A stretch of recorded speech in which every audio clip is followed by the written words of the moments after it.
Assalamualaikum warahmatullahi wabarakatuh. Waalaikumsalam warahmatullahi wabarakatuh. Alhamdulillahirabbil alamin. Assalatu wassalamu ala Rasulillah wa ala alihi wa sahbihi wa man wala. La haula wala quwata illa billah, amma ba'du. Pemirsa Darul Amanah An-Nahdiyah TV dimanapun Anda berada, dan jamaah Nahdiyah di studio yang insya Allah sama-sama dicintai dan dirahmati Allah Subhanahu wa Ta'ala, amin ya rabbal alamin. Bertemu kembali dalam episode atau bingkai acara Ngopi Bareng Kiai, ngobrol pintar seputar agama bareng Kiai. Alhamdulillah, dalam kesempatan kali ini narasumber kita sudah hadir, yang acara ini diasuh oleh Bapak Dr. Andes Kiai Haji Asmuni Al-Haitami, pengasuh Pondok Pesantren Darul Amanah An-Nahdiyah yang berlokasi di Kelurahan Kenanga, Kecamatan Cipondok, Kota Tangerang. Insyaallah dalam kesempatan kali ini akan membahas atau membicarakan seputar sholat wajib 5 waktu, yang insya Allah dalam episode ini nanti akan dilengkapi juga dengan sesi tanya jawab. Bersama saya Hendra Tuko dan tentunya narasumber yang telah hadir di tengah-tengah kita. Saya akan sapa dulu narasumber kita. Assalamualaikum Pak Kiai. Waalaikumsalam warahmatullahi wabarakatuh. Bagaimana kabarnya Pak Kiai? Alhamdulillah. Alhamdulillah. Baik, pemirsa dimanapun berada dan jamaah Nahdiyah yang hadir di studio, langsung saja kita simak penjelasan dari narasumber kita yang nantinya akan dilengkapi dengan sesi tanya jawab. Kepada Pak Kiai, dipersilakan. Assalamualaikum warahmatullahi wabarakatuh. Waalaikumsalam warahmatullahi wabarakatuh. Alhamdulillah ala ni'amillah, wassalatu wassalamu ala rasulillah, la haula wala quwata illa billah, amma ba'du. Para jamaah ngopi, yaitu ngobrol pintar seputar agama, yang insyaallah dimuliakan oleh Allah, penonton di mana saja berada. Di dalam kitab Al-Azkar An-Nawawiyah ada sebuah hadis Rasulullah sallallahu alaihi wasallam, yang mana hadis ini dari Ibnu Umar, ya. Beliau berkata, qala Rasulullah sallallahu alaihi wasallam, bahwa Rasulullah sallallahu alaihi wasallam bersabda, "Idza marartum bi riyadil jannah farta'u." Apabila kamu melintas di depan taman sorga, taman sorga luar biasa ya. Ya, yang kita tahu taman Green Lakes ini, taman Cibodas, taman Safari, ya. Ini taman sorga. Kadang ini Nabi ngomong, kalau kalian melewati, melintas di taman-taman sorga, parta'u, mampirlah. Oh, jangan sampai nggak mampir, rugi itu. Betul. Sahabat tercengang. Oh, apa iya ada taman sorga di dunia ini? Qalu wa ma riyadul jannah ya Rasulullah. Apa yang dimaksud dengan taman-taman sorga itu? Apa kata Nabi? Yang dimaksud dengan taman sorga itu, Rasulullah menjelaskan, yaitu adalah qala hilaku zikri. Hilak itu dari kata halakoh. Ini halakoh nih, kita bikin halakoh nih kan. Ini halakoh. Halakoh itu kita kumpul, ya, ngupeng itu kata orang Gondrong, ngupeng, ya. Nah, tapi kita membicarakan hal-hal yang membuat kita lebih dekat dengan Allah. Zikir lah gitu. Zikir itu bisa menuntut ilmu di dalamnya, bisa tahlil, tasbih, tahmid dan sebagainya. Oh, itu. Kata Nabi, hilaku zikri. Itu apa? Halakoh zikir itu taman sorga itu. Luar biasa. Itu ada mengatakan ada majalisul ilmi, yaitu majelis ilmu, yaitu majelis taklim. Itu taman surga kata Rasulullah gitu. Fa innallaha ta'ala sayyaratin minal malaikah. Allah itu punya apa ya, semacam iringan-iringan pasukan itu dari malaikat. Nah, ini malaikat ini beriring-iringan gitu.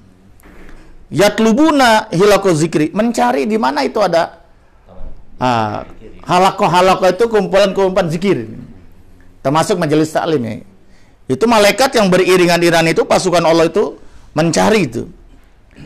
Fa izaatu alaihim, apabila mereka itu datang, ya, malaikat itu datang kepada mereka yang berkumpul, ya, mudah-mudahan termasuk kita ini. Amin, amin, amin. Gitu.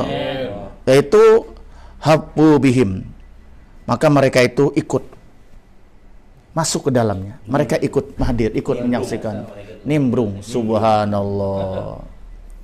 Luar biasa nih malaikat malam ini, mudah-mudahan ikut nimbrung ini. Di sini ada Iya. Cuman memang kita nggak tahu ya. Kalau kita tahu penuh ini, nggak muat ini rumah Pak Ade ini ya. Nggak muat ini. Iya. Jadi orang yang berkumpul itu memiliki ya, semacam majelis taklim atau halakoh-halakoh zikir di rumah, di majelis, di masjid, di mana saja. Itu kemuliaannya sama dengan taman surga.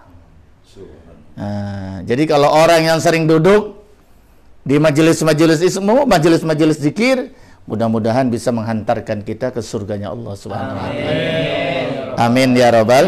Nah, ya. Barangkali itu sekedar pengantar. Terima kasih.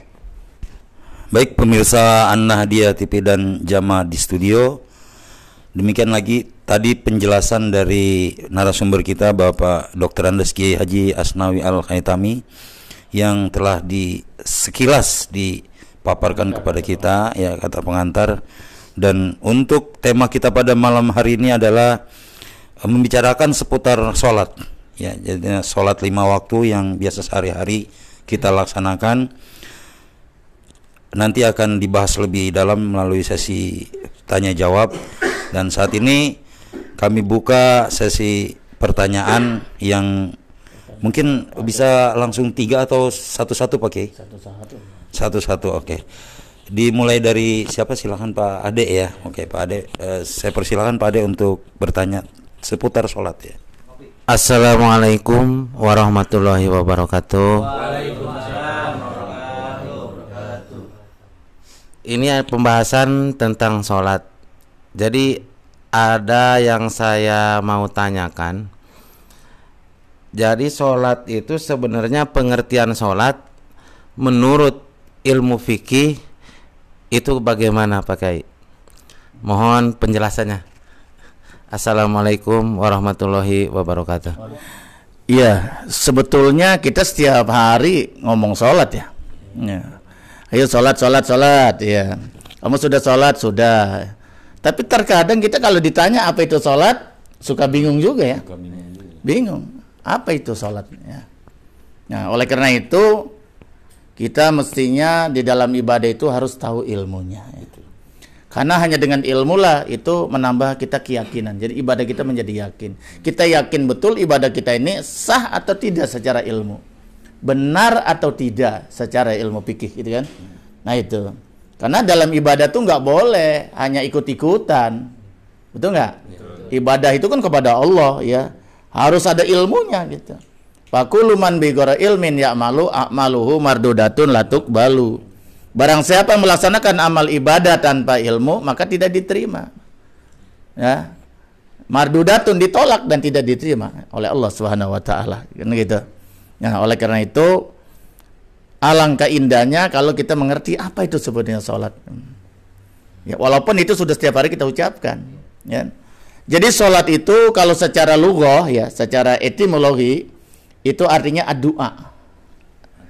Iya doa. Ya, jadi kita lihat jadi doa itu karena sholat itu sudah pada dasarnya ya memang bacaan-bacaan yang ada dalam sholat itu mengandung doa. Misalnya contoh yang paling gampang. Di saat kita duduk di antara dua sujud, Robbik firli, warhamni, wajburni, warofani, warzukni, wadini, wafini, wafuani. Itu 8. Itu ada 8 konsep kehidupan di situ. Ada 8 doa itu. 8 permintaan. Subhanallah. Robbik firli, ya Allah ampunilah aku dosa-dosaku, warhamni dan rahmatilah aku, sayangilah aku. Ya kan?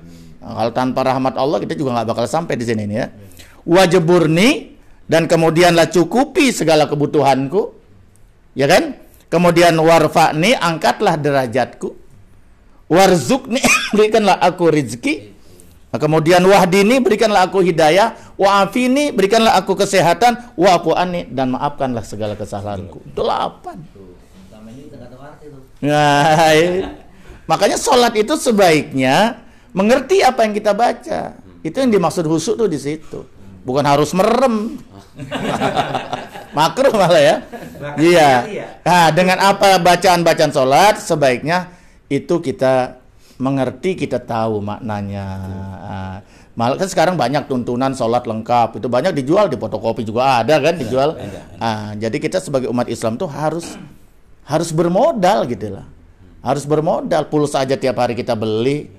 Masa kita buku-buku keagamaan untuk memperkuat keislaman kita, keagamaan kita, ibadah kita tidak mau. Dan sarana Iya, aneh kan kadang-kadang kita peci aja orang gablek. Betul nggak ya? Iya, peci aja nggak punya kadang-kadang itu. Sarung nggak punya sebagai orang muslim. Padahal kan itu salah satu identitas kita ya. Sebagai ibadah begitu. Ada yang punya tapi jarang dipakai. Masalah nggak dipakai buat tidur doang gitu. Iya. Ini. Itu secara bahasa ya, secara bahasa jadi sholat itu Pak Ade artinya doa. Jadi doa itu permohonan kepada Allah ya. Terus yang kedua yaitu kalau secara terminologi, nah ini Pak Hendra Tuko ini karena pernah kuliah paham lah ya. Terminologi itu artinya secara syar'an ya, dalam arti yang sebenarnya apa itu sholat ya. Itu adalah aqwalun, ucapan-ucapan, wa af'alun, perbuatan-perbuatan. Sholat kan isinya cuma itu. Ya kalau nggak ucapan dan perbuatan. Ya, ucapan-ucapan, aqwalun, wa af'alun dan perbuatan-perbuatan seperti ruku, sujud itu kan perbuatan ya. Duduk di antara dua sujud, itidal, dan itu kan semuanya perbuatan, ya kan?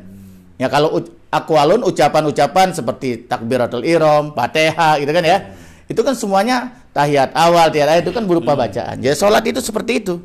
Ya aqwalun wa af'alun yaitu adalah ucapan-ucapan, perbuatan-perbuatan muftatahatun bitakbir, dibuka dengan takbiratul ihram. Jadi kalau belum takbiratul ihram belum salat itu. Ya, jadi kalau sudah Allahu Akbar tuh baru sholat. Dibuka dengan takbiratul ihram, takbir wajib. Takbir wajib tuh, itu takbir wajib ya cuma takbir selainnya kan sunnah. Allah sebaiknya begini. Ini menghadap kiblat, ya gitu ya. Allahu Akbar, boleh sebahu, boleh setelinga. Nah, kalau Imam Syafi'i ya seperti itu. Jadi jangan lebay. Ya Allah, nggak usah. Ada yang Allah main layangan. Ada yang Allah, nggak usah. Ya biasa aja. Allahu Akbar. Nah kalau sudah Allahu Akbar, takbiratul ihram, nah ini berarti sudah masuk sholat. Wa muhtatamatun bitaslim, dan ditutup dengan salam. Salam yang mana? Salam yang pertama. Salam yang kedua sunnah. Assalamualaikum warahmatullah. Salam pertama ya. Udah selesai sholat. Mau kentut silahkan, nggak apa-apa. Salam kedua kentut udah nggak apa-apa. Nah, karena salam kedua sun. Jadi sebenarnya nggak usah ditahan-tahan. Assalamualaikum warahmatullah. Imam udah selesai. Masih nunggu salam kedua baru salam, nggak usah. Orang salam kedua sunnah. Nah itu. Paham deh ya? Jadi itulah sholat Pak Dek. Jadi sholat itu secara syar'an ucapan-ucapan, maksudnya ucapan sholat, bacaan-bacaan sholat, waf'alun dan perbuatan-perbuatan di dalam sholat ya, bukan di luar sholat. Yaitu yang diawali dengan takbiratul ihram ya, yaitu takbir yang pertama pembuka Allahu Akbar, dan ditutup atau diakhiri yaitu dengan salam. Salam pertama ya, salam keduanya sunnah. Selesai sudah, seperti itu sholat. Cukup ya? Silakan ada lagi? Itu pakai tadi kalau pakai buku tanpa guru nanti salah buatan salah. Ini yang ngerjainnya kan ada buku dijual loh, kita nggak tahu baca aja tanpa guru repot. Iya cari guru ya insyaallah ya. Nanti dengan kalau nggak paham kita cari guru. Kalau apa ini maksudnya? Kan ada Ustadz Hendra. Baik, demikian tadi penjelasan dari narasumber kita Pak Kiai pertanyaan dari Pak Ade, pengertian sholat ya, baik secara bahasa maupun secara syar'i sudah dijelaskan dengan jelas. Untuk penanya yang kedua silakan Pak Nahrawi, silakan. Assalamualaikum warahmatullahi wabarakatuh. Waalaikumsalam warahmatullahi wabarakatuh. Mohon izin Pak Kiai, saya mau bertanya, apa hukum sholat itu secara hukum syariat? Dan mohon penjelasan dari Pak Kiai juga tentang dalil-dalilnya untuk menambah keyakinan saya. Demikian Pak Kiai. Assalamualaikum warahmatullahi wabarakatuh. Waalaikumsalam. Iya, hukum sholat 5 waktu ya? Iya. Karena sholat kan ada dua, ada sholat fardu, ada sholat yang sunnah ya. Kalau sholat 5 waktu itu sudah jelas ya. Kalau kita lihat dari dalil-dalil itu, ulama bersepakat hukumnya fardu ain. Arti fardu ain ya, kewajiban individu, kewajiban individual yang tidak bisa diwakili orang lain. Iya. Nah, fardu ain. Makanya ada yang berpendapat sholat itu nggak bisa dibayar dengan fidyah. Yang bisa dibayar dengan fidyah itu adalah puasa. Jadi gimana? Sebaiknya kalau sholat itu diqodho. Oleh siapa? Oleh ahli warisnya, oleh anaknya, mantunya. Oh, kalau nggak bisa, ya bisa ngundang di pesantren, santri berapa orang, dan berapa tahun ninggalkan sholat, nah, niatkan qodho gitu. Kalau santri banyak waktu gitu. Bisa itu ya? Bisa. Jadi sebetulnya itu karena apa? Nahnu nu'maru biqodho'is shaum wala nu'maru biqodho'is shalah. Itu hadis dari Siti Aisyah ya. Kita ini diperintahkan mengqodho puasa tapi tidak mengqodho sholat. Sholat itu boleh diqodho ya oleh kita sendiri. Uzurnya cuma 2 sebenarnya. 1, ketiduran, bukan tidur ya. Sengaja tidur mah dosa. Ketiduran, sholat subuh ketiduran, nggak ada yang bangunin. Wah, benar-benar ketiduran. Mendusin udah jam 6. Sekarang kan setengah 6 udah habis, udah syuruk ya. Iya. Itu atau jam 7 baru bangun, ya sudah, langsung sholat subuh. Usoli fardhu subuh rakaataini qodhoan, bukan adaan. Kenapa qodho? Karena di luar waktu. Paham ya? Nah, jadi sesuatu yang sudah di luar waktu namanya qodhoan. Qodho itu ganti. Nah, bayar ganti. Tapi nggak disengaja kan ya? Maksudnya benar-benar nggak ketiduran ya ketiduran. Iya, kalau udah waktu sengaja tidur ya kagak boleh. Kan ada alarm sekarang, ada handphone, ada apa kan, ada beker gitu kan. Nah, iya, terus ya. Jadi itu yang kedua, uzur sholat itu tadi setelah ketiduran. Yang kedua itu nisyan, lupa. Yang lain nggak ada. Perasaan udah sholat. Lupa, perasaan udah sholat. Itu. Saya dulu pernah waktu kuliah di Akidah Filsafat itu ya. Ya, itu saya lupa waktu kuliah di YIN dulu YIN ya. Iya. Kalau ini udah UIN kuliahnya ya. UIN. Oh, saya masih YIN itu. Itu karena banyak kegiatan, diskusi apa gitu. Lupa. Ingat-ingat udah asar belas sholat zuhur. Nah, ya dan enggak apa-apa ya diqodho. Kita ingat kita qodho. Itu boleh. Nah, jadi termasuk uzurnya uzur syara. Sujud yang dibolehkan. Itu boleh diqodho berarti. Selain itu nggak boleh diqodho. Jadi sholat itu harus bayar tunai sesuai dengan waktunya. Inna sholata kanat alal mu'minina kitaban mauquta. Jadi sholat itu sudah ditentukan waktu-waktunya, nggak boleh bikin-bikin sendiri. Ya sholat zuhur waktu zuhur dong. Ya sholat asar waktu asar gitu. Misalkan gantinya besok nih Pak Kiai, gimana tuh? Besok kita latih sekarang subuh. Ya sebenarnya kalau kita ingat langsung qodho. Ya gitu. Di mana kita ingat kita qodho gitu. Jadi sholat itu tadi kita sudah jelaskan bahwa sholat 5 waktu hukumnya fardu ain. Ya artinya kewajiban individu, ya tidak bisa diwakili ya itu ya. Ada namanya hukum itu wajib kifayah atau fardu kifayah, itu kewajiban kelompok, kewajiban kolektif, bisa diwakili seperti ngurus jenazah, sholat jenazah. Kalau udah ada yang nyolatin kita nggak sempat, kita nggak dosa. Yang penting jenazah itu sudah ada yang ngurus gitu. Tapi kalau sholat 5 waktu nggak bisa, harus yang bersangkutan mewakili masing.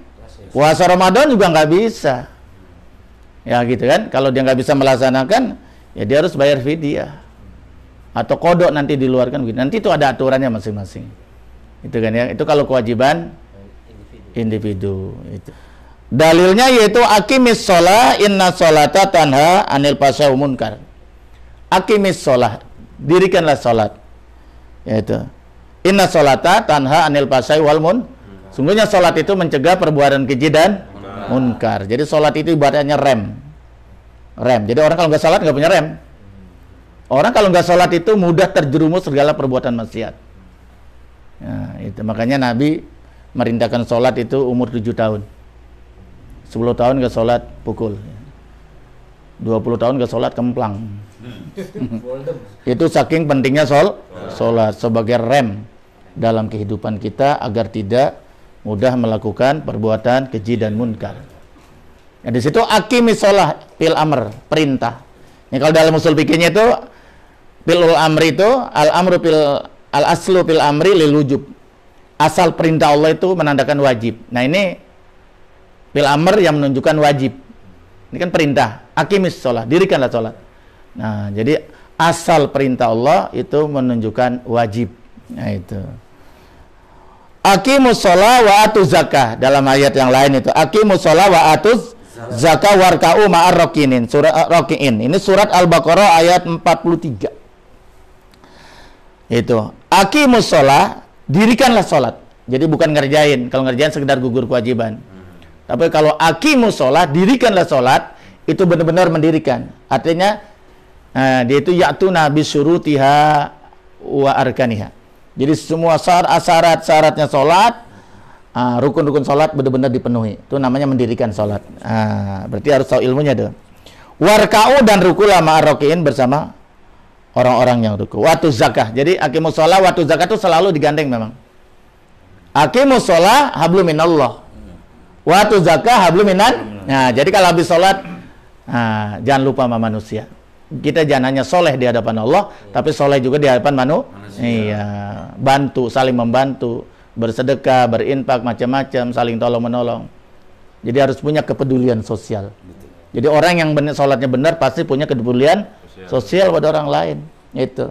Jadi kita nggak hanya cukup soleh di masjid, tapi tidak soleh di tengah-tengah masyarakat.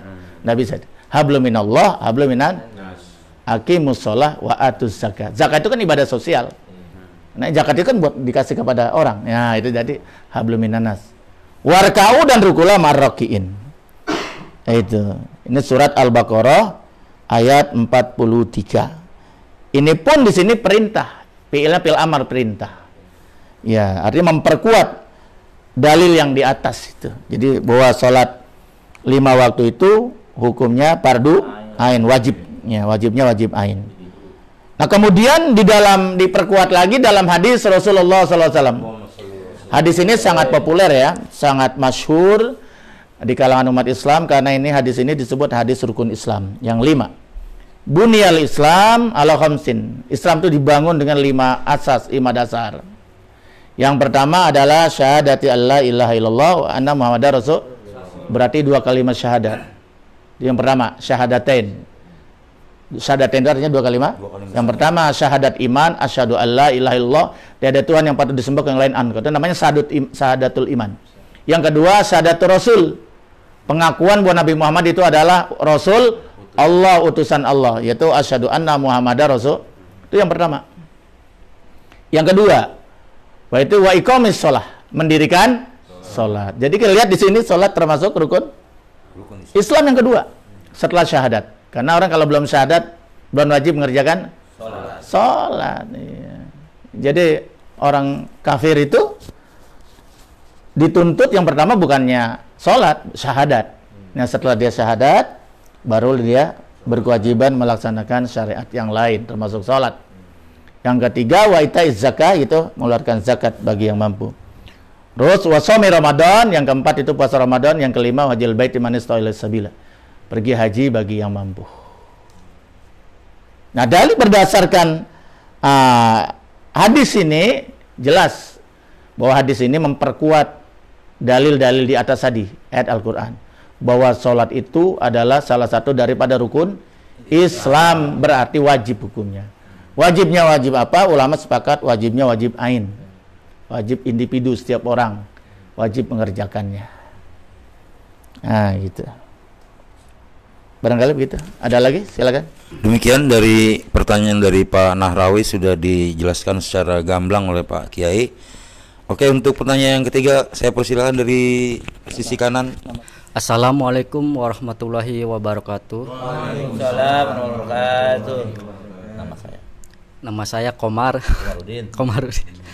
Ini Rembulan. iya. Ini saya mau bertanya Pak Kiai tentang sholat 5 waktu. Nah, kenapa Allah Subhanahu wa taala memerintahkan kita sholat 5 waktu? Oh, gitu ya. Iya. Mohon Pak Kiai penjelasannya.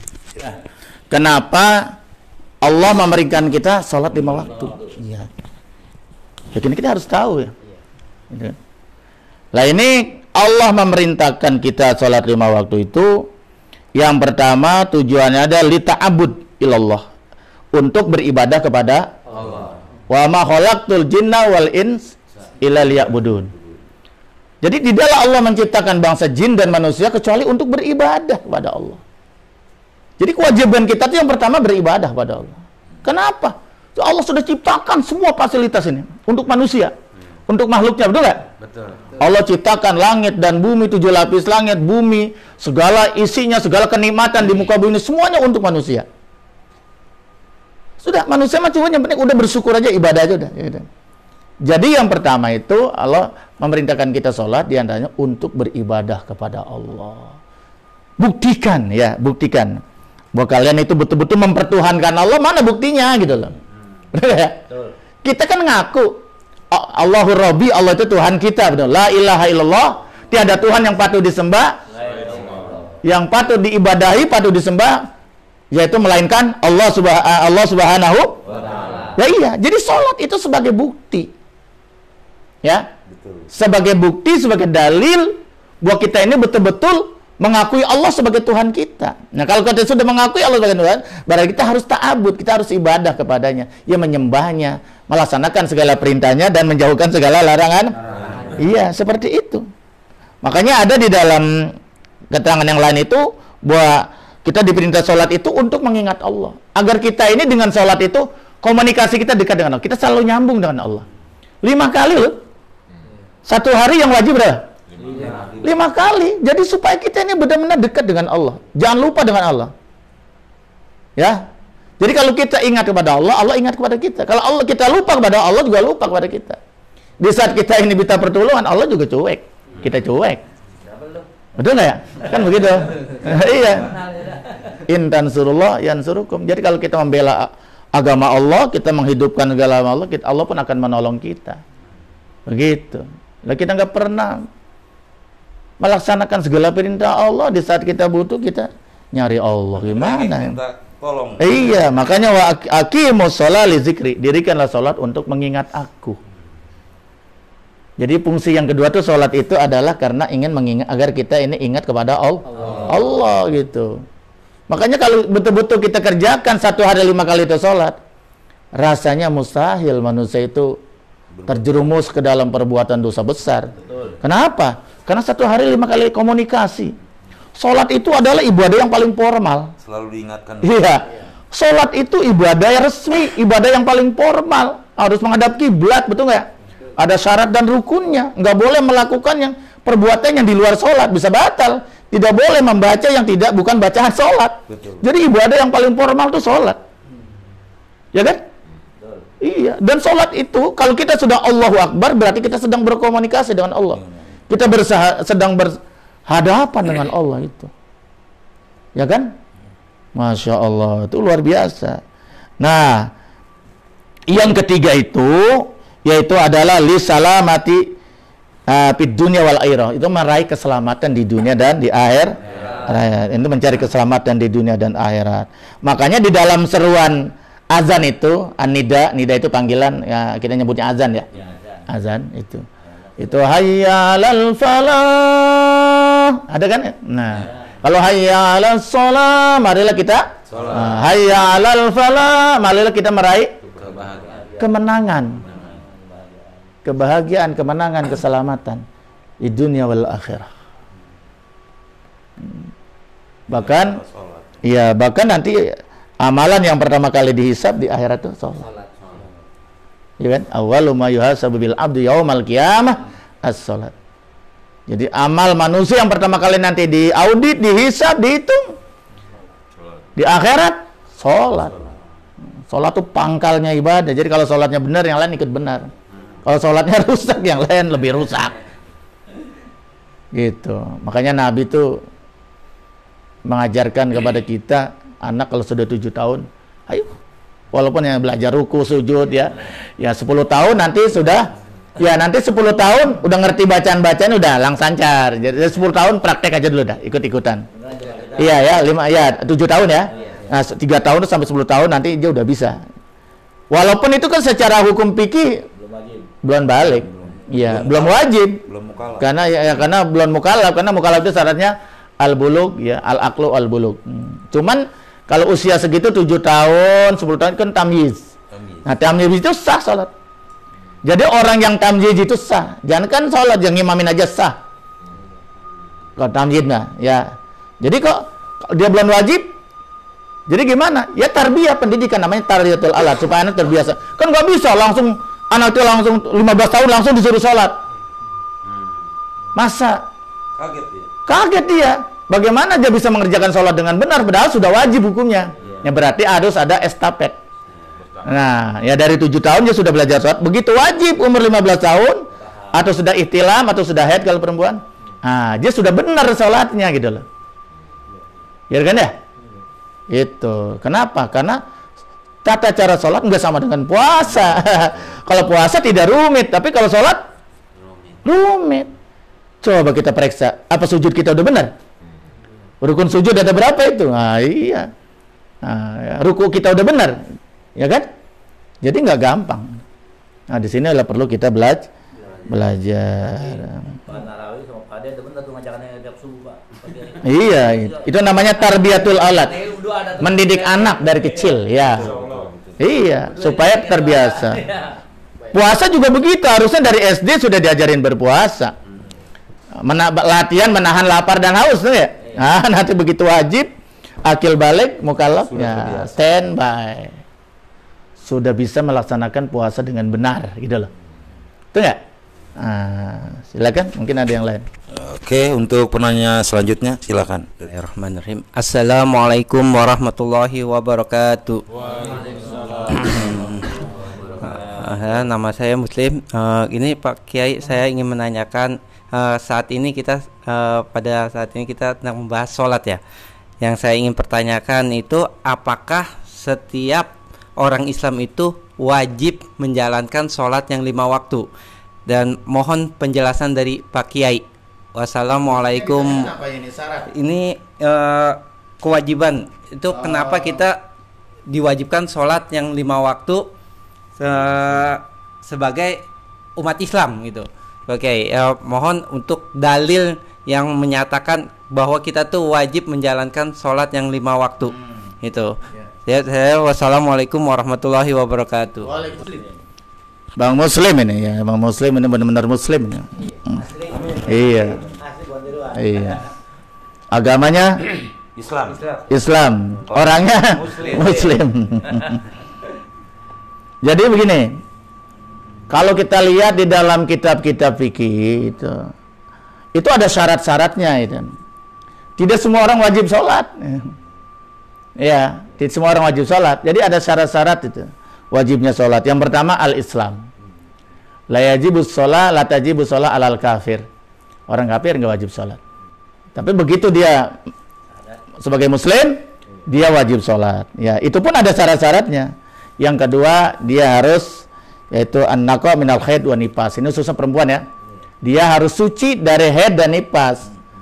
Nah, bagi perempuan khususnya, ya kan kalau Bang Jai mah kagak haid ya. Wajib. Ya, dia muslim, muslimah, akil balik, sudah mukallaf kena hukum taklif, wajib sholat. Tapi ketika dia datang haid, nifas, darah yang keluar habis melahirkan, atau dia sedang wiladah, itu tidak wajib sholat. Tidak wajib qada. Tapi kalau puasa, wajib qada. Iya. Itu keringanan. Kalau di qada, alangkah beratnya bagi perempuan. Karena dia setiap minggu itu rata-rata, setiap 1 bulan, bisa 6-7 hari. Nah, Makanya nahnu nu'maru biqodo is-shaum wala nu'maru biqodo is-shalah. Ini lebih lama ya. Iya. Ya, golibnya 15 hari. Nah, misalnya 20 hari sudah suci, ya sudah mandi hadas, sholat. Ya, mandi ini pas itu. Kenapa harus nunggu 40 hari? Tapi kadang-kadang kan perempuan deketin bulanan Pak masih mana? Ah, itu karena enggak ngaji. 30 hari sudah suci dari darah nifas, ya sudah mandi dan boleh dipakai. Iya. Udah sebulannya dia udah bersih, udah sebulannya ntar dulu. Iya, itu. Jadi jangan nunggu harus 40 hari. Gitu kan? Ini kalau head biasanya berapa golibatnya? Menurut Imam Syafi'i ya 7 hari, ya, seminggu lah gitu ya. Dia lihat kebiasaan dia. Kalau masih keluar darah, dilihat darahnya. Kalau darahnya masih darah head, ya sudah, berarti jangan sholat dulu. Maksimalnya berapa? 15 hari. Kan beda darah head sama darah istihadah penyakit. Kalau 15 hari masih keluar darah juga, itu dianggapnya ya darah penyakit.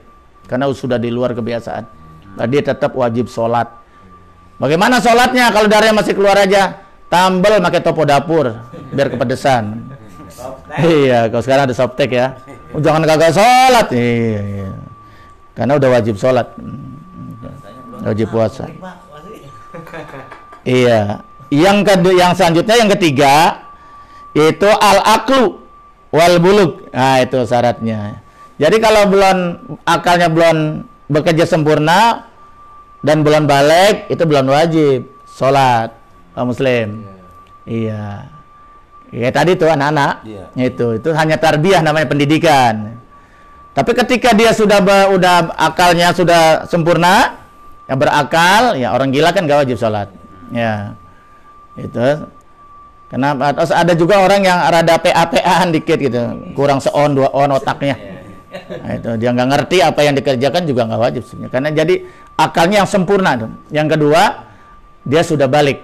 Nah, balik itu kalau perempuan, laki-laki umur 15 tahun atau sudah haid. Kalau laki-laki sudah ihtilam, ngimpi indah di malam hari hujan lokal. Itu berarti walaupun baru 15 tahun, udah balik, berarti udah wajib sholat, wajib puasa.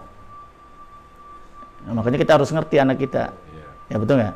Itu. Jangan ngimpi naik kuda. Iya.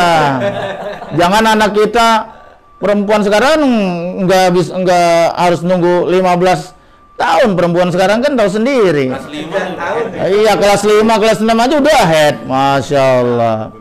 Iya, berarti udah wajib sholat, wajib puasa. Nah, harus ngerti kita sebagai orang tua, nggak berdosa ya.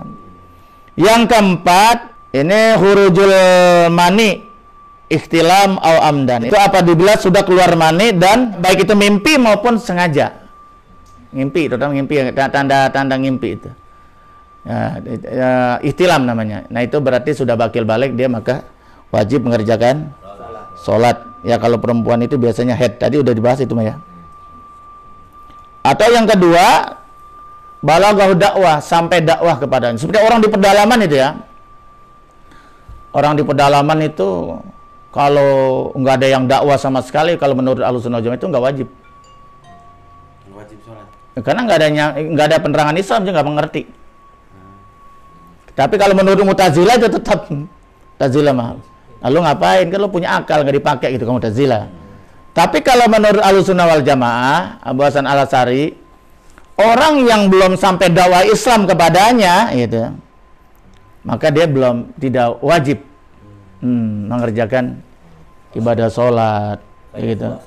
Ya, jadi dakwah Islam belum sampai gitu. Makanya sebenarnya tuh boleh organisasi majelis ulama NU Muhammadiyah ngirim tuh dakwah ke tempat begitu ya.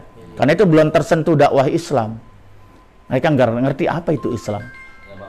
Nggak ngerti mereka. Nah, itu kalau menurut pandangan Ahlussunnah Wal Jamaah, itu yang begitu belum wajib mengerjakan sholat. Belum wajib mengerjakan segala perintah Allah itu. Karena syaratnya harus sampai, gitu kan? Ya, seperti Rasulullah itu kan menyampaikan dakwah kepada para sahabat, gitu kan ya, gitu. Nah, itu maka sahabat-sahabat yang ada sekitarnya itu orang-orang yang bertemu dengan Nabi, mendengar dakwah Nabi, berarti wajib Mengikuti, beriman kepada Allah, mengikuti ajaran Allah yang dibawa oleh Nabi besar Muhammad sallallahu alaihi wasallam. Yang selanjutnya dia bisa melihat dan juga bisa mendengar. Itu. Jadi udah matanya buta, budak lagi.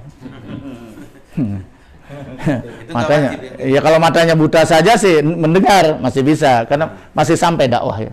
Suara aja masih mendengar. Ini udah buta, budak loh. Nah yang begini ada mata. Iya. Ada mata seperti ini tidak wajib. Terus yang ketujuh itu dalam keadaan terjaga, yakzoh ya. Terjaga, iya, sadar gitu, sadar. Kalau nggak sadar kayak tadi itu tidur itu nggak wajib. Jadi ada 3 orang yang tidak kena hukum. Terangkat itu hukum, nggak wajib baginya. Itu yang rubi al-qalam ala salasin, an salasin. Itu yang koma juga enggak berarti. Iya. Anisobi hatta yablugha. Nah itu. Anak kecil sampai dia balik dewasa. Jadi anak kecil itu nggak wajib. Andaikan dia diajarkan sholat itu hanya tarbiyah kayak tadi itu bagus. Tapi dia belum wajib secara hukum. Wajibnya nanti kalau sudah akil balik. Jadi andaikan dia nggak sholat juga nggak dosa. Andaikan dia sholat, bapaknya ibunya dapat pahala. Kan enak itu. Wa anin naim hatta yastayqiz. Orang yang tidur sampai terbangun. Iya. Tadi itu ketiduran itu. Tapi begitu dia bangun, wajib sholat. Gitu. Bangun jam berapa? Bangun jam 4, kan dikit lagi subuh. Malah nyari bantal lagi nambah. Ya dosa kagak sholat gitu, dosa itu. Iya, kecuali dia bangunnya udah jam 6. Nah itu namanya ketiduran. Nggak ada yang bangunin, nggak ada suara apa. Nah bisa saja dalam kondisi tertentu ya. Hanya begitu berarti dia wajibnya setelah bangun. Nah, cuman kodok itu. Tadi udah jelaskan. Wanil majnun hatta yapiko. Orang gila majnun itu gila. Hatta yapiko sampai sembuh dari gila. Sama juga tadi kayak apa? Apa tadi? Yang di rumah sakit itu? Ya, koma ya. Orang koma bagaimana sholatnya? Sadar aja kagak? Itu kan namanya otaknya nggak bekerja kan ya? Nah, entah begitu dia sadar baru dia wajib sholat. Itu. Nah itulah kira-kiranya anak tentang masalah. Iya, syarat-syarat wajibnya sholat. Jadi nggak semua orang wajib. Nah dalam itu ada syarat-syaratnya itu. Ya demikian, terima kasih Bang Muslim ya. Iya. Ya. Baik, untuk penanya yang terakhir ya di sesi ini, silakan Pak Zainuddin.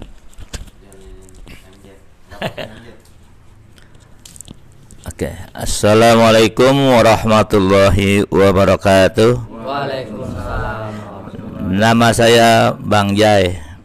Ya, termasuk kadang-kadang nyebut Pak Kiai. Ya, saya mau bertanya Pak Kiai, supaya saya yakin sholat saya diterima atau tidak secara hukum fikih. Coba saya minta tolong dijelaskan sejelas-jelasnya, biar saya nggak ragu gitu. Demikianlah pertanyaan saya. Assalamualaikum warahmatullahi wabarakatuh. Kita tahu apa sholat kita itu sah atau tidak secara hukum fikih, kan kudu tahu ilmunya.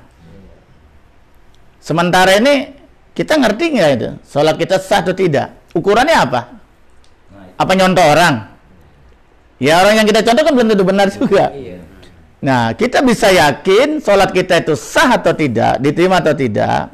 Oke, sekarang penting sah dulu secara fikih. Kalau fikih itu bicara sah atau tidak sah kan, bukan terima atau tidak terima. Itu urusan tasawuf nanti. Ya kelas tinggi. Kita bicara tentang fikih aja karena temanya fikih ya. Itu kita harus tahu dulu ilmunya.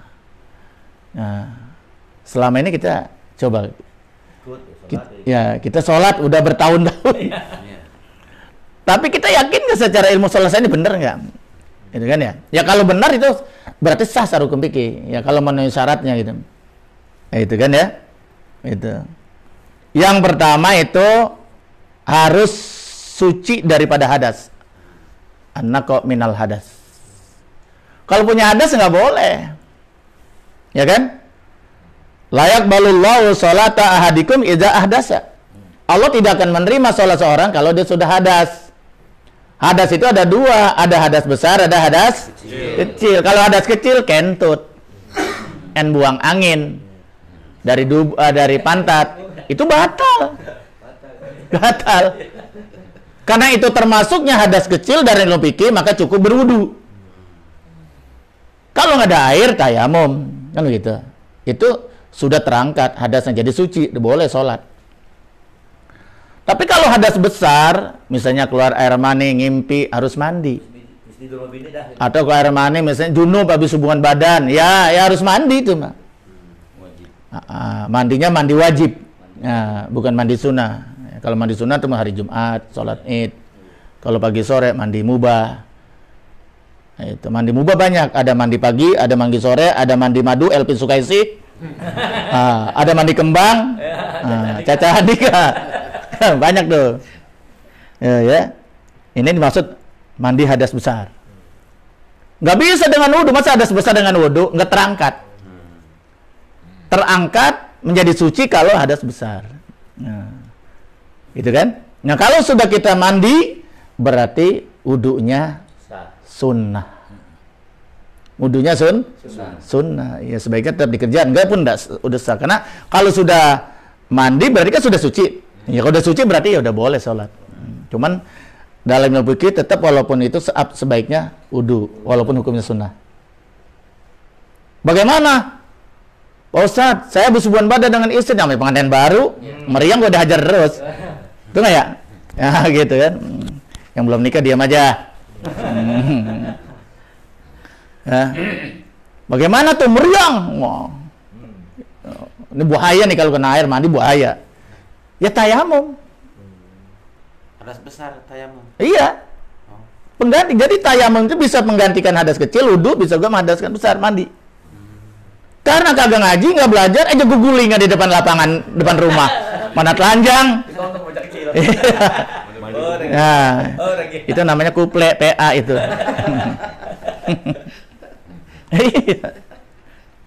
Jadi tidak harus, nggak ada kan mandi debu. Di mana ada mandi debu? Nah, tayamum itu ya sama. Ya, satu tepakan debu yang suci, yang bersih ya. Nah, kemudian kita gini-gini kan, mungkin takut kasar ya. Ya sudah. Muka dulu, nah dari samping dulu set, nah, baru udah selesai. Nah tepok lagi dengan debu yang baru, nah baru tangan set, bawah dulu, pelintir ketemu di jempol, pasti rata. Ini kan belum dipakai nih, nah buat yang kiri set, pelintir sampai sikut, nah ketemu di jempol lagi, jempol dengan jempol, udah pasti rata. Udah, nggak harus ke kumur-kumur, masuk kumur pakai debu. Nyuci kuping pakai debu, kepala debu kotor, nyuci kaki pakai debu, malah tambah kotor. Nah, cukup muka dengan tangan. Udah boleh. Satu tayamum, satu sholat. Nggak boleh berkali-kali. Tapi kalau wudhu pakai air bisa berkali-kali sholat. Apalagi dibuat keramas kayak gitu. Iya, itu PA namanya itu. Banyak kita lagi pakai. Kalau nggak ada debu, sekarang susah nyari debu kan? Susah nyari debu sekarang. Kita jam 4 nih, air mati nih, lampu. Nah, kita mau mandi kan nggak ada air tuh. Bagaimana dengan tembok? Bisa nggak tuh?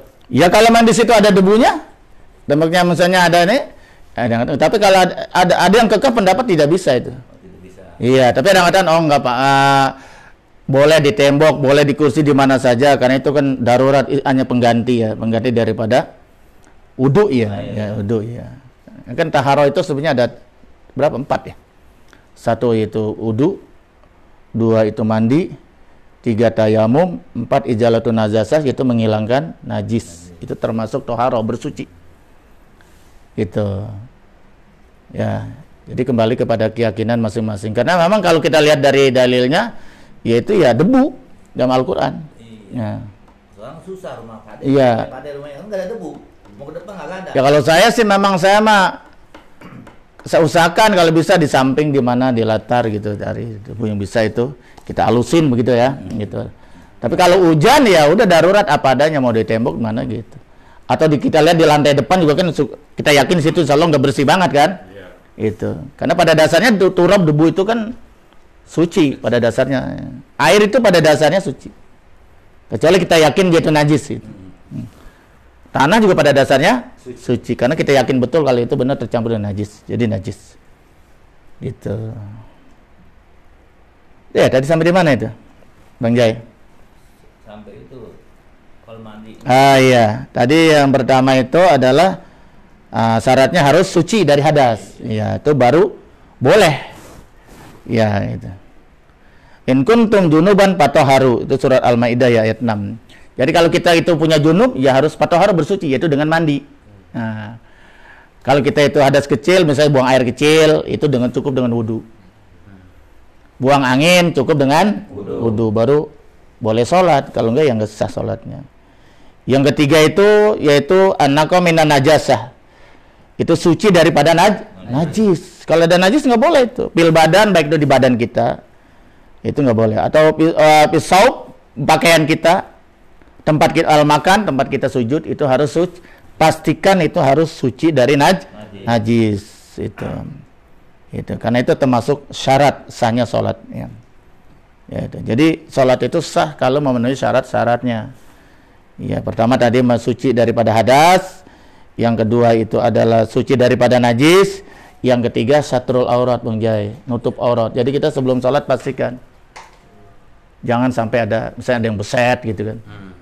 Nah, kalau besetnya di betis nggak apa-apa karena bukan aurat. Tapi kalau betisnya di paha, besetnya kan paha termasuk aurat laki-laki mah. Nah, beda dengan perempuan. Kalau perempuan sekujur badan kecuali ini. Ada yang segini nih celananya mau sholat, itu bagaimana? Enggak apa-apa karena itu bukan aurat. Iya, penting dengkul. Ya, yang penting dengkul, baina surah wa rukbah, antara pusat tertutup sampai dengkul. Itu sudah sah. Sah itu. Sah mas sah. Ini bukan bicara pantas atau etika ya. Kalau sah mas sah. Jadi misalnya Bang Jai sholat hari Jumat, mesti apa namanya? Baitur Rahmah, Baitur Rahman. Baitur Rahmah, sholat hari Jumat pakai anduk aja. Iya, dengkul tutup ya udah tuh sholat. So, paling depan kalau perlu. Sah nggak? Sah. Cuma orang bingung jagain orang PA bang apa ini? Nah, jangan-jangan Tarsan ini dari hutan masuknya. Nah, jadi sholat itu bukan hanya persoalan sah atau tidak sah. Sholat juga ada adabnya, ada abu sholat, betul nggak ya? Ya masa kita sholat ke masjid sampai pergi main bola, cuman pakai kaos, ya kan ya? Iya dong, ada adabnya. Bedain pergi kondangan maka masjid. Bedain kita menghadap Allah dengan menghadap manusia gitu kan. Kita menghadap manusia aja bau apak malu, masa menghadap Allah bau ketek agak malu. Udah nggak? Lah kita menghadap manusia aja rapi, masa menghadap Allah. Iya, mau kena udah 3 minggu nggak dicuci, ya kan ya? Kalau kondangan mah luar biasa. Menghadap Allah asal jadi, masya Allah. Emang lebih mulia mana? Manusia dengan Allah. Lebih mulia mana tempat kondangan sama masjid? Maksudnya kita kudu berpikir begitu. Terkadang yang banyak terjadi gini nih, Kenapa tuh? pakai celana agak ketat, pas sujud, ininya kelihatan nih kebuka nih. Batal. Nah itu Laki perempuan? Laki-laki. Laki kalau Di bawah ini nih berarti. iya, kalau di bawah bokong batal karena batasnya pusar. Kalau di bawah pusar batal.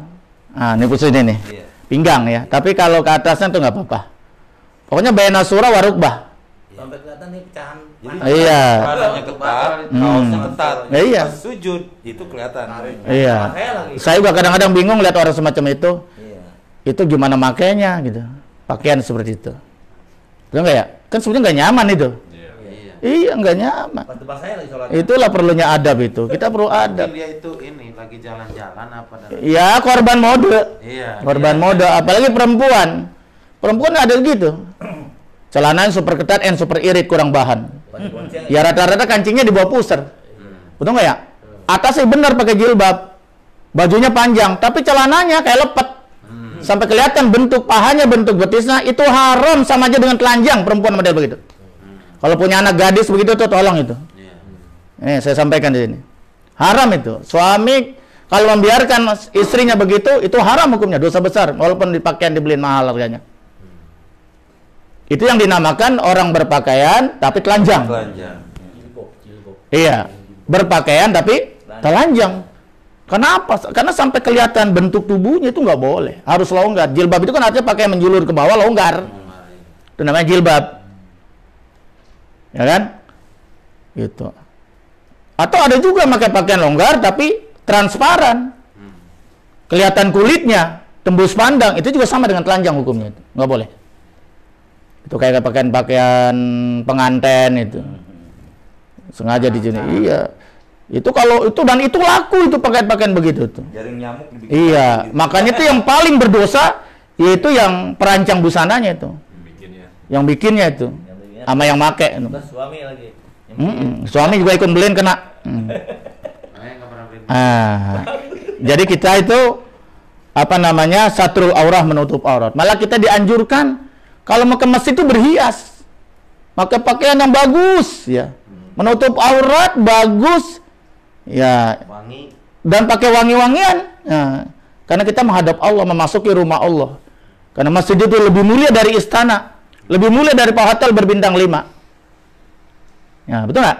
Tapi selama ini kita, maaf ya Bang Jai kan perokok. Jangan merokok di masjid, nggak boleh. Boleh. Tidak boleh. Karena merokok itu hukumnya 3 mazhab haram. Hanya 1 mazhab yang memakruhkan. Nah, oke lah kita berpakai orang makruh. Masa barang makruh dikerjain di masjid? Kalau di pekarangan masjidnya? Perkarangan mana? Kalau di halaman nggak apa-apa, tapi kalau di teras kan masjid juga hukumnya. Sekarang saya tanya, teras bagian masjid bukan? Ya berarti hukum teras masjid mengikuti hukum yang ada di dalam masjid. Kan orang boleh sholat di teras masjid, sholat di atas masjid, boleh nggak? Boleh. Lah iya, kenapa begenong? Rasain. Khuzu zinatakum inda kulli masjidin. Ambillah apa itu? Perhiasan kalian di saat kamu pergi ke masjid. Nah, jadi kita kalau pergi ke masjid itu dianjurkan berhias. Ya, ini enggak, kalau ke masjid itu asal jadi. Asal goblek. Iya, asal goblek. Tapi kalau ke mall, asal. Menghadap pejabat, kondangan, ke masjid, asal jadi. Ke musola, asal jadi. Lihat bini kita di rumah. Punya berapa tuh mukna? Ayo, punya berapa itu mukna? Pakaian 2 lemari, tapi mukna? Paling 1-2 biji. Itu pun kadang-kadang udah bau apak masih dipakai. Sampai tai balangan. Masya Allah. Yang kelima itu syaratnya sholat kita sah, itu istiqbalul kiblah, madhab kiblat. Karena itu termasuk syarat sahnya sholat. Bagaimana di dalam Al-Quran jelaskan bahwa liwajaka syatrul masjidil haram, ya, itu bahwa palingkanlah wajah kalian menghadap arah Masjidil Haram, kiblat itu termasuk syarat sahnya sholat itu. Jadi kalau kita sholat itu tidak menghadap kiblat, ya, tapi kita di sini bukan menghadap Ka'bah, ya, bukan mustaqbilal Ka'bati, bukan. Kecuali kita sholatnya di dalam Masjidil Haram, karena Ka'bahnya kelihatan. Itu boleh mustaqbilal Ka'bati. Tapi kalau udah di luar Masjidil Haram, jangan kan di sini. Di Masjidil Haram sendiri kalau udah di halaman tuh Ka'bah nggak kelihatan. Kalau nggak kelihatan jangan mustaqbilal Ka'bati, karena nggak pas Ka'bah kan, belum tentu. Jadi mustaqbilal kiblati. Misalnya usolli fardhu subhi rakaataini mustaqbilal kiblati. Kiblah itu artinya arah itu. Gitu. Jadi kalau ulama berpendapat kalau orang yang di luar Masjidil Haram, orang Mekah gitu, ya sudah, yang penting arah masjid aja. Arah ke masjid. Ya. Tapi kayak kita yang di Indonesia jauh sekali kan. Janganan pas arah Ka'bah, arah Masjid Haramnya juga belum tentu. Ya, sudah, yang penting arahnya masih tanah haram. Masih boleh tuh. Arahnya masih ke tanah haram. Tanah haram itu kan ada batas-batasnya berapa kilometer, utara, selatan, barat, dan timur. Itu masih dua, makanya arah, sifatnya arah. Arah kiblat, arah bukannya pas. Nah, bukan Ka'bahnya, karena kan sulit kalau orang yang jauh dari Masjidil Haram, sulit. Nah, itu syarat, ya. Ya, jadi makanya kita kalau di sholat tuh arahkan semua. Ada arahkan, ya, badan kita, wajah kita, tubuh kita, ya termasuk kaki kita, itu supaya diarahkan semuanya ke arah kiblat. Kan itu syarat. Ya, syarat. Kalau tidak mengarah ke arah kiblat, yaitu maka tidak sah sholatnya. Maaf ya, imam kadang-kadang sholat begini. Jadi imam ada begitu tuh, badan Ya, miring gitu. badan miring gini. Mm-mm. Bagaimana tuh? Dia mungkin yakinnya ini Ala kali. cek situ. Suka ada miring itu. Enggak, Langsung ya, kesana gitu miring pas itu kan. Ya sudah, kita ikutin aja masjid yang ada. Enggak kali. Kan setiap masjid itu kan pasti ada Gitu. pasti diukur kan ya. Diukur kan tadi kita udah bilang. Kalau orang yang dari jauh itu tidak harus pas Ka'bah atau Masjidil Haram. Yang penting tanah haram masih sah. Tanah haram. Nah, tanah haram itu kalau di Indonesia diperkirakan sekitar 25 derajat. 25 derajat ke arah kanan. Ke arah kanan. Nah, ke arah kanan ya gitu kan. Ke arah kanan tegak lurus itu ke arah kanan segini. Ya itu 25 derajat kurang lebih. Seperti itu. Ya tapi kan biasanya masjid itu kan sudah diukur. Ada tanda itunya. Iya sudah diukur. Ya udah ikutin itu aja. Kecuali yang masjid belum diukur kiblatnya, begitu diukur salah, ya nggak apa-apa, digaris miring sesuai dengan kiblat yang sebenarnya begitu. Ya kalau kita di tempat di tempat tertentu di luar masjid kita bingung, di negeri orang, kampung orang, ya kita bisa bertanya. Kalau nggak juga ya ada kompas. Gitu. Jadi kompas itu kan biasanya arahnya ke utara. Ya, garis kompas kan selalu arah utara. Nanti arah utara, garis tarik ke kalau dari kemarin 90 derajat ya. Ya dikurang aja jadi 25 derajat. Nah, dari utara putar ke barat. Arahnya ke barat gitu. Itu kalau menurut Syekh Nawawi Banten. Itu kan kompas biasanya kan garisnya ke utara. Ya, tinggal kita putar ke arah barat.